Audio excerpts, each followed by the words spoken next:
അപ്പോൾ ഇന്നത്തെ ലഞ്ച് ബോക്സിലും ചോറ് തന്നെയാണ് 2 പേർക്കും എടുത്തിട്ടുള്ളത്.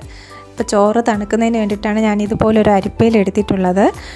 പോകാനായിട്ടുള്ള സമയമാകുമ്പോഴേക്ക് ചോറ് നന്നായിട്ട് തണുത്തിട്ടുണ്ടാവും.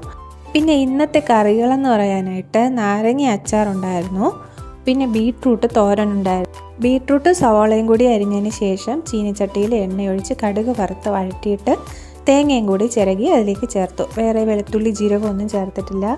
പിന്നെ മെയിനായിട്ടും ഫേവറേറ്റ് ആയിട്ടുള്ള ഒരു സാധനമായിരുന്നു ഉണ്ടായിരുന്നത്, ചക്കക്കുരു മെഴുക്കുവരട്ടി.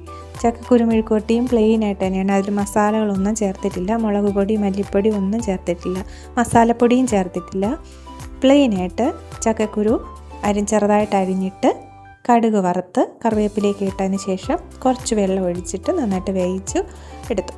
ചക്കക്കുരു മെഴുക്കുവരട്ടി മാത്രം മതി കേട്ടോ ചോറ് കഴിക്കാനായിട്ട്. പിന്നെ മുട്ട പൊരിച്ചതുണ്ടായിരുന്നു. അപ്പോൾ ഇതായിരുന്നു ഇന്നത്തെ കറികൾ. പിന്നെ അതിൻ്റെ കൂടെ ഒഴിച്ച് കറിയായിട്ട് രാവിലത്തെ സാമ്പാറും ഉണ്ടായിരുന്നു. അപ്പോൾ ഇന്നത്തെ ലഞ്ച് ബോക്സ് റെസിപ്പീസ് എല്ലാവർക്കും ഇഷ്ടപ്പെടുകയാണെങ്കിൽ ലൈക്ക് ചെയ്യാൻ മറക്കല്ലേ. അതുപോലെ ചാനൽ സബ്സ്ക്രൈബ് ചെയ്യാനും മറക്കരുത്. താങ്ക്